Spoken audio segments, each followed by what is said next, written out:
And you will know my name is the Lord when I lay my vengeance upon thee.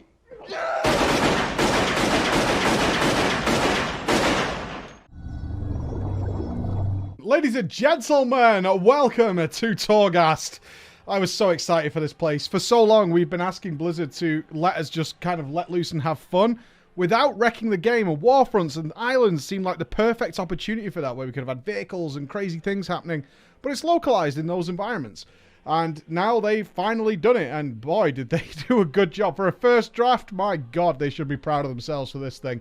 Torghast finally launched. We can only do it on 4 classes right now, which are all the Clothies and the Demon Hunter.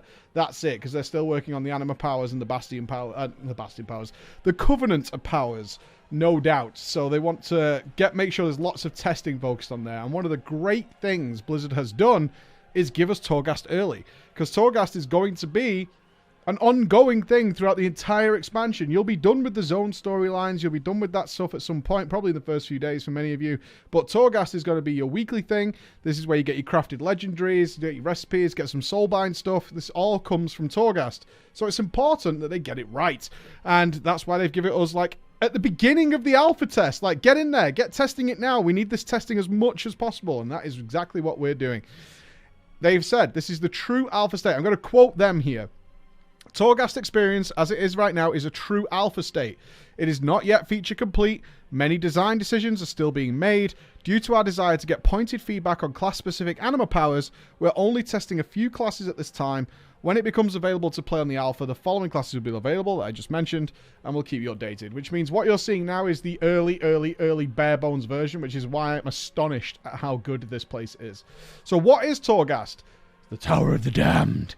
And I will point out this is one of 2 videos. In the description down below, you'll actually find a link to a longer video, including Mr. Fingal, who's been helping do all our class guides with his take on it and a more in-depth discussion.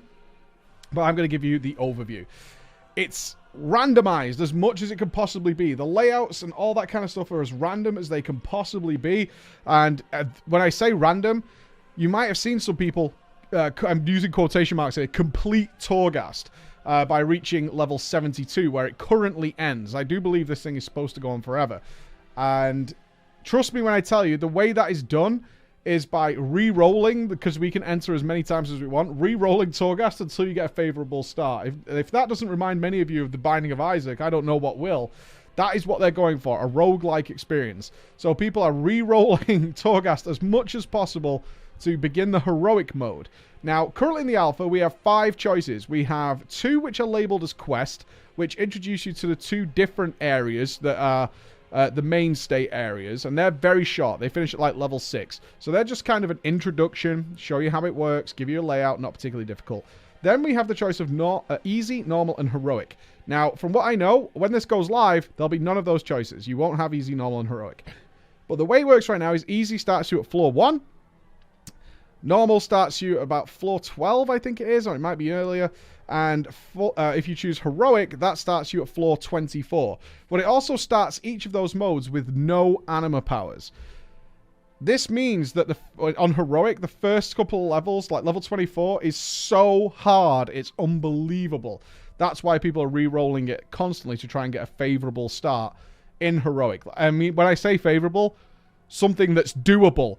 Like, we tried this 5-man, because you can do this either solo or you can do it 5-man. I will point out that healers are fine in here, tanks are fine in here, and DPS is fine in here. It's designed that way. We tried it 5-man, and we just got wiped over and over again until we got one we could actually start with. Like, we were streaming one of our runs with a 3-man in heroic, and we came up against a deer that had so much health, it would have taken us about 25 minutes to kill. Now, one of the greatest things about Torghast is the Anima powers. As I said, they're letting you go mad in here. This is the pit of hell. Things don't make sense anymore. And it's all about building a build, an actual build. And that's what they're trying to get you to do, is your abilities start to combo and mount on top of each other. And you do end up, because you often get a choice, what Anima power do you want to take? So it might give you something like on a Demon Hunter, a Blade Dance reduction. Or it might give you immunity during I-Beam. Which one do you want to go with? Oh, the next 3 you got, let's say you chose immunity during I-Beam, the next 3 you got all were buffs to Blade Dance, reducing the cooldown by 3 seconds each time. So your Blade Dance, after a few of those, is basically has no cooldown, increasing its damage massively, buffing it with Immolation Aura. All these kind of things start to stack on top of it, and you're like, I'm really hoping for that I-beam thing, because that's what I wanted to go into. And you start thinking about that when you click the Anima powers. It's like, I really hope I get this one in here. And they're separated out by quality level. There are some epic Anima powers, which are very, very powerful. Then you get the blues and the greens and eventually the greys, which might be like when you kill a Morat, which are just trash mobs in the room, they explode. But if you pick up, say, 20 Morat explosions, suddenly they're wiping out entire packs. So don't underestimate any combination of powers that you get in here. Let's talk. That's the good stuff. The good stuff is it's entirely random. I've done Torghast now so many times. No run has been the same. We've definitely come across the same powers coming back, so that might be something they build in the future. Let's talk about the criticism of this alpha state, so that maybe they should take away with it. One, the classes become, or your character becomes way too powerful at a point where nothing makes sense anymore, and you just one-shot the entire dungeon. For context, Finn on his Disc Priest has completed Torghast. He's reached level 72, and he has killed Tarragrue, the Unkillable.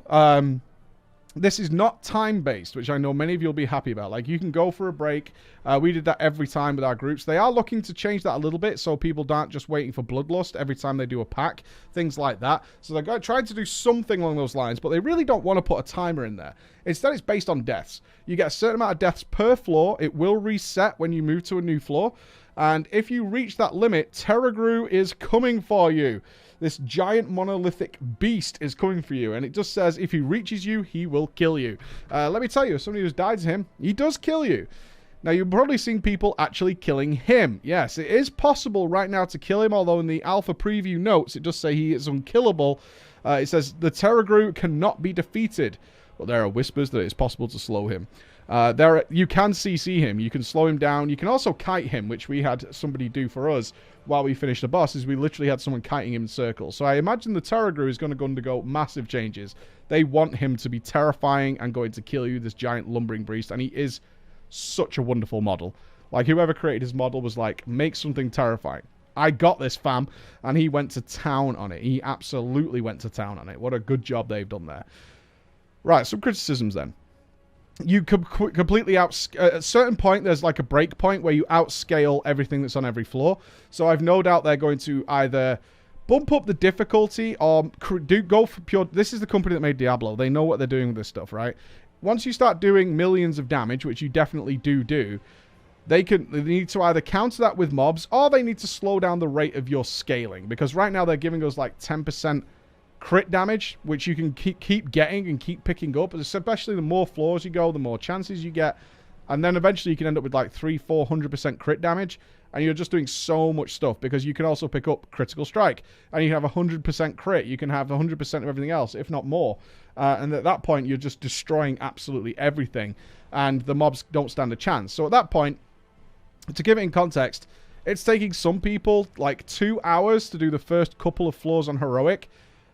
Finn took, I think, 2 hours to do the first 4, yet the last 15 or so floors took him half an hour, right? That's the kind of scaling you're going to see as you move up right now. So they're going to change that. They're either going to reduce how quickly you scale or make the mobs crazy. What I would love to see, Blizzard, honestly, is you start throwing raid bosses in there. Like, why not? Because they can literally do anything they want in there. So I would love to see that in certain rooms we start seeing these raid bosses, because these things are supposed to be the worst of the worst of the dead of the dead of the worst of the worst. Go mad in there. Have fun with it. Throw some crazy stuff in there. The levels are, for the most part, as best you can tell, randomly generated. But what they have admitted to is we couldn't make it purely random. So what they've done is created an absolutely enormous amount of sections, and then the level kind of plugs them all into random orders. To the point where only if you're doing so many floors will an area really seem familiar. We've seen loops, we've seen things that tail back on themselves, they go up vertically as well as horizontally, all different kinds of things. That has led in some occasions to pillars being out in the ether, because I can't be any clearer here. The environments themselves are so good, so good, that can only be accessible by demon hunters, especially if you picked up certain abilities. We were in a group with Just Wait, who was lucky to get the Fell Rush extension by 100%. And he did this enormous leap. He was like, I could do it.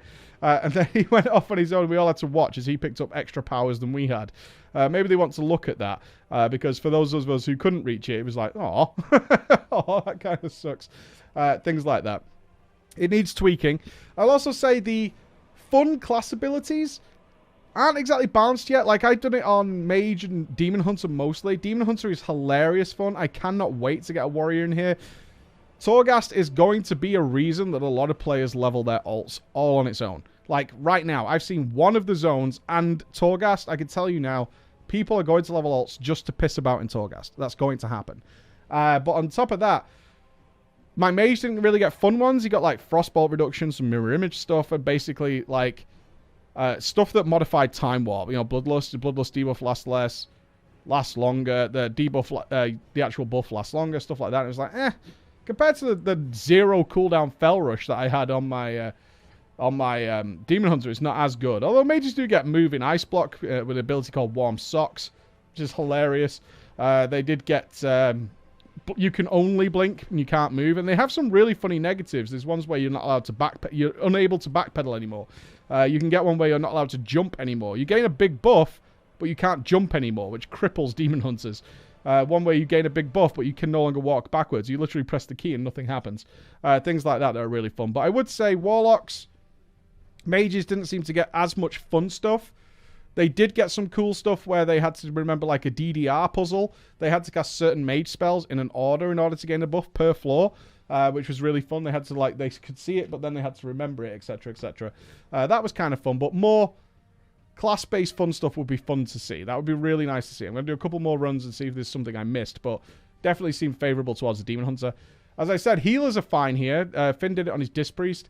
Holy seems okay too. But Mind Control and things like that are all invaluable. So far, guys, Torghast looks amazing.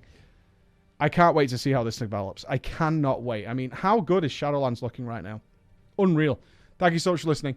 I'll see you again. Bye-bye.